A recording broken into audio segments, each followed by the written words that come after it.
Bonjour à tous, bienvenue dans notre matinale. Ce matin, je partagerai avec vous un verset du psaume 139, verset 14. Je te loue de ce que je suis une créature si merveilleuse. Tes œuvres sont admirables et mon âme le reconnaît bien.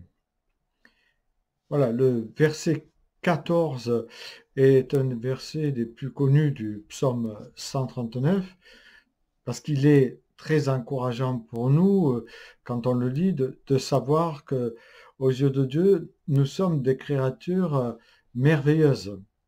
Même si ce verset fait référence quelque part au fonctionnement exceptionnel de notre corps physique, car c'est vrai quand on regarde de plus près, le corps humain est un des organismes les plus complexes au monde, ce qui, justement, en dit long sur l'esprit de son créateur.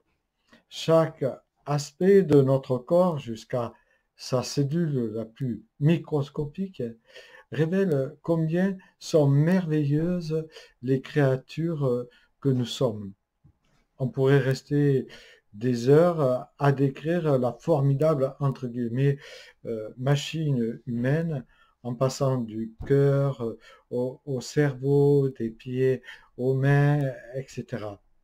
Mais ce qui m'arrête dans ce verset, et ce que je comprends euh, surtout, c'est que j'ai été formé avec la plus grande délicatesse de la part du Créateur et que je suis un être unique pour Dieu.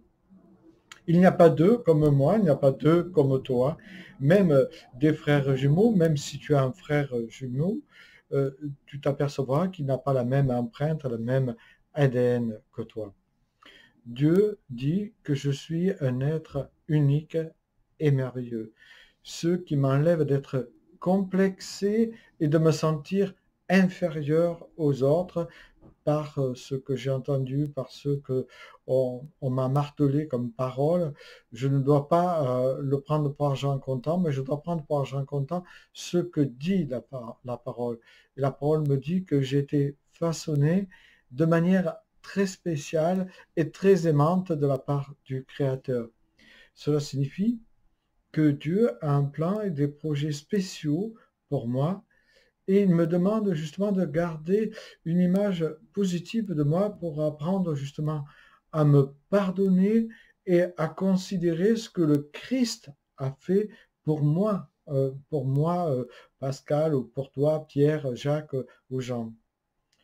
Plusieurs parmi les chrétiens ont besoin d'être libérés du regard négatif qu'ils portent sans arrêt sur leur vie et qu'ils ont d'eux-mêmes. Si c'est le cas pour toi, tu dois apprendre à ne plus écouter les mensonges de l'adversaire ou des personnes de son entourage qui l'utilisent pour te dévaloriser et te rabaisser. Tu dois t'approprier, et je le redis encore une fois, avec délicatesse, que tu as été formé par Dieu, caché, pétri, mieux même, tissé dans le ventre de ta mère, c'est-à-dire attendu et désiré de lui. Tu n'es pas le fruit du hasard ou d'une erreur, comme tu as peut-être entendu cela dans la bouche de tes proches parents. Car Dieu est le maître du début de ton histoire, il sera aussi celui de la fin de ton histoire. Tu ne quitteras pas cette terre un jour plus tôt ou plus tard que le jour que lui-même a fixé et qu'il a établi dans son livre. Dieu avait planifié ta vie bien avant la fondation du monde, nous dit Éphésiens 1,4. Cela signifie que tu étais attendu et qu'il a un plan parfait pour chacun d'entre nous. Car il est non seulement un sauveur, mais il est aussi un ami et un père pour toi et moi.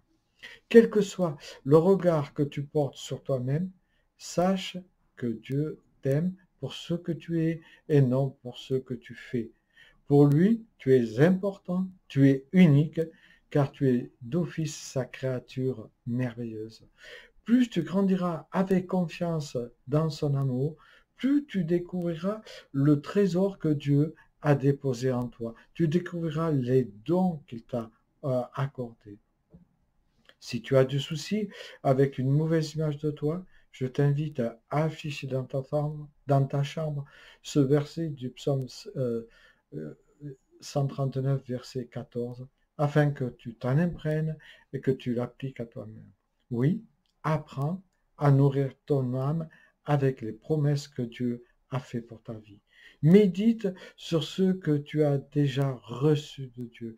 Tiens un journal de ta marche spirituelle pour que tu puisses constater avec fidélité ce que Dieu a fait et te réjouir de la vie qu'il t'a donnée.